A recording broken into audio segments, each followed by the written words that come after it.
Hey, this is Gerald Rogers. And Mayah Rose, and we're joining you today from beautiful Hawaii. Hawaii.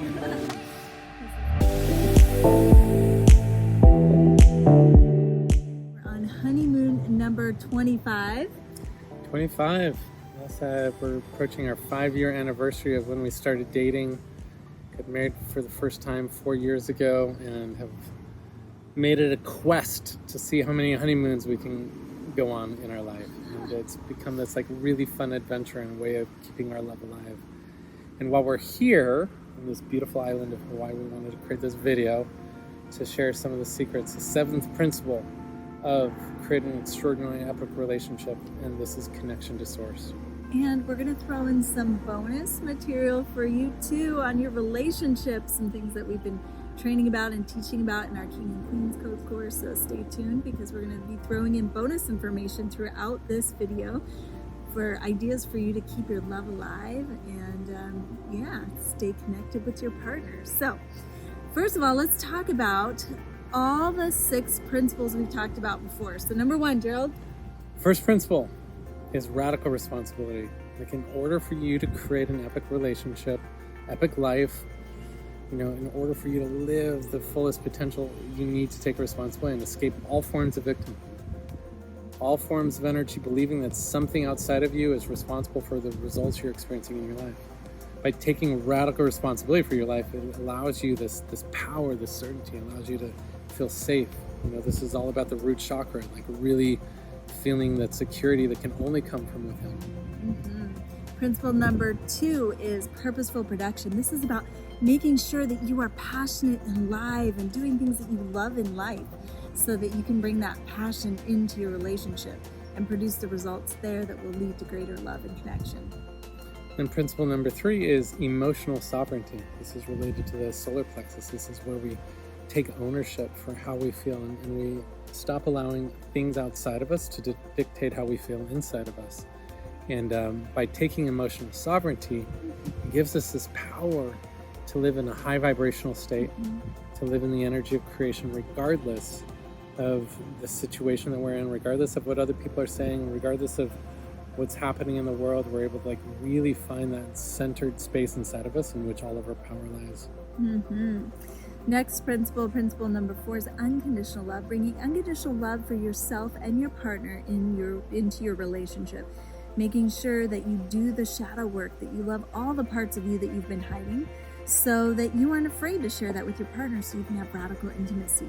And also learning to unconditionally love your partner in all of their shadow and everything that's within them. Unconditional love becomes the bridge then to principle number 5, which is related to the throat chakra, which is unapologetic expression. How do you be all of you? Like releasing all of the masks and all of the lies and all of the parts of you that you feel like aren't safe to be expressed. Like, when you can show up fully and unapologetically as you, this is the medicine that you offer to the world. And when you can show up in a relationship unapologetically expressed, then you're able to attract into your life the people that can hold space for all of you. And remember, when you are unapologetically expressed, some people are going to be attracted into your life like magnets, and others are going to be repelled, and that's okay. You don't want the people that aren't meant to be in your life to be there. So it's having that courage to step into that. And principle number 6 is never-ending expansion. That means growing together. As a couple, that means growing and pushing yourself, always being a growth seeker. And as you learn how to do this and expand, your relationship will stay alive, and you'll feel like you're moving forward in life.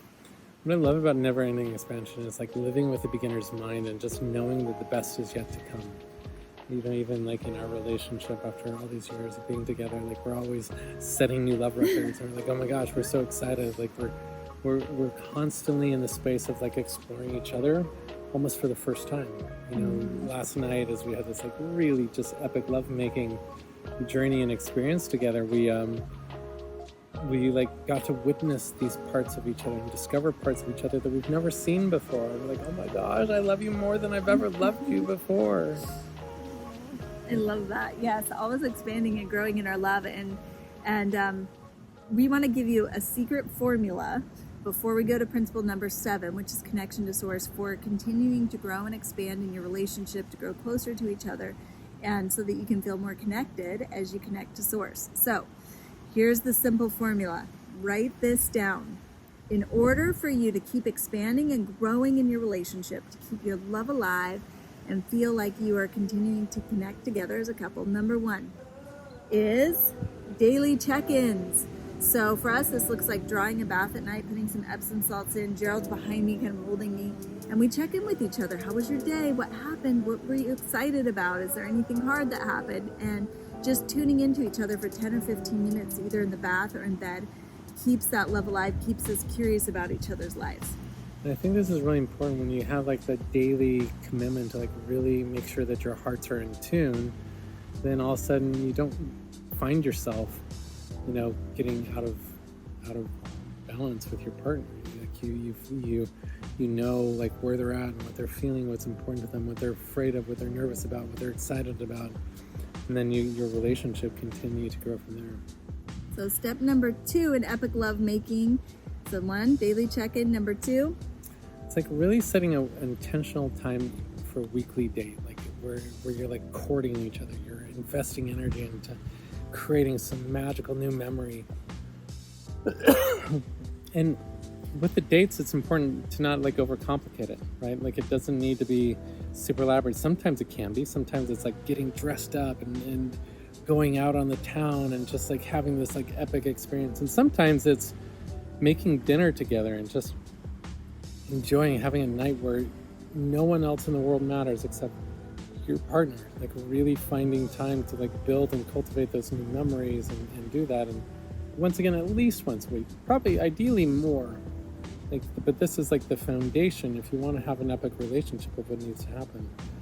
And then when you do that, then number 3 is monthly days. So what we call this is monthly us days. And that usually means lying in bed naked all day, making love, talking, communicating. It's a whole day that we've set aside just for us, nobody else. We turn off our phones.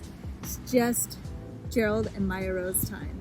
And so this is something that I really look forward to every single month, because I know this is the time where we get to deeply connect and tune back in with each other. And these days that are consecrated, I love the word consecrated, means to make sacred.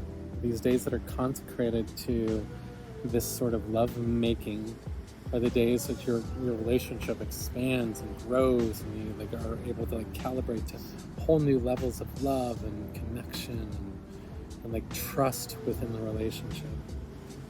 And then that leads to our quarterly experience, which is a quarterly like getaway or quarterly like minication, like where it's at least 2 or 3 days where it's just like you just have time. And it could be a staycation in your own city, it could be going on a backpacking trip, it could be going on like a little short weekend adventure someplace, but like having time where it's like more than one day where your nervous systems can settle, you can like turn off the noise and work, and once again, it doesn't have to be expensive, but it needs to be time where the partner knows that we're just focused on each other during this time.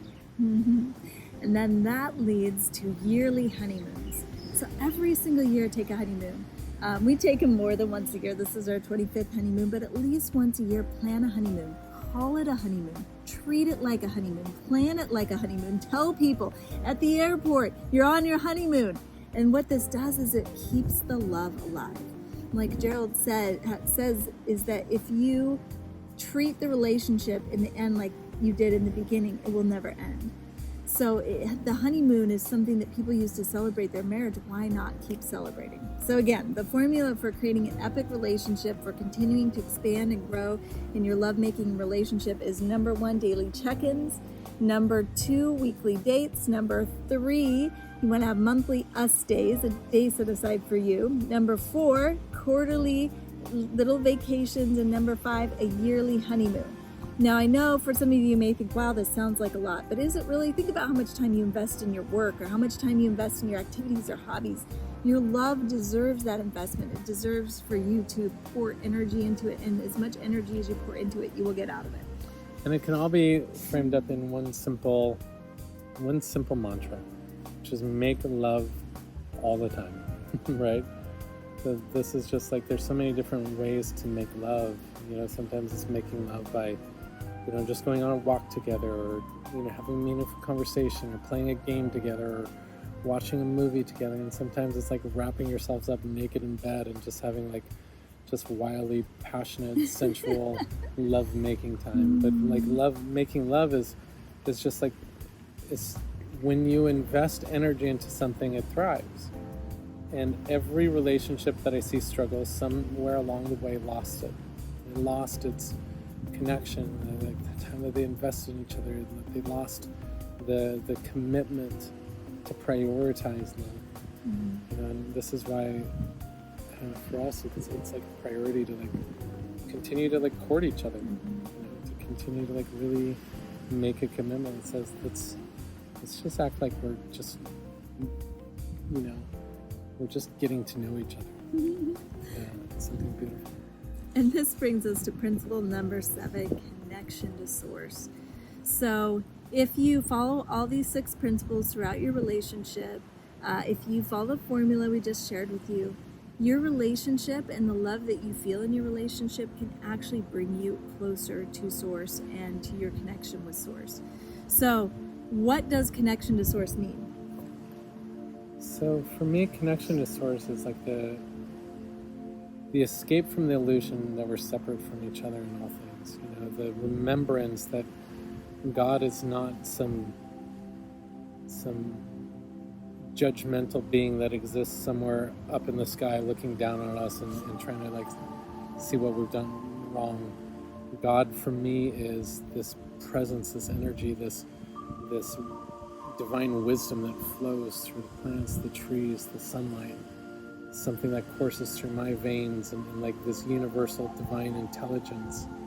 And I get that everyone has their own perspective of what God is, but for me, connection to source is a reminder that the source energy flows through us and around us and in all things. And when we are connected to source, it taps us into this infinite energy field that allows us to show up with our full vitality and our full presence. It allows us to tap into our spiritual gifts. It allows us to access intuition. It allows us to heal at an accelerated rate. It allows us to really fully live our purpose. And so connection to source is the gateway for that. And it's the place we have as the 7th principle, but it's also the starting point for all of them. Because when we stay connected to source, everything else is easy. So how do we connect with source? How do we make this like practical in our lives? I think for me, just like any relationship, your relationship with source is one that requires an investment of time and energy, right? When we're so busy in our life and we have all of these things to do, sometimes I realize that in our culture, busyness is often equated with value, right? And people brag about how busy they are, and they're like their calendars are full, and they don't have time, for all these different things. And I think it's really important to disassociate that from it being our currency of value, and recognize that one of the most valuable things we can do is to turn off all the noise, turn off all the to-dos, and just sit in silence. Just to find quiet time, to meditate, to clear our mind, to like open our hearts. And to do this in nature is sometimes one of the ways that accelerates that process more. Like there's a frequency when you're in a beautiful natural place, when you're by the ocean, or you're in the mountains, or you're in a beautiful park, or you're by a beautiful tree, or you're looking at a flower. There's a frequency to these natural elements which help our bodies attune back into source. And here's the truth: when you are more connected to source, when you're more aligned and centered in who you are, then you can show up more in your relationship. You will show up in a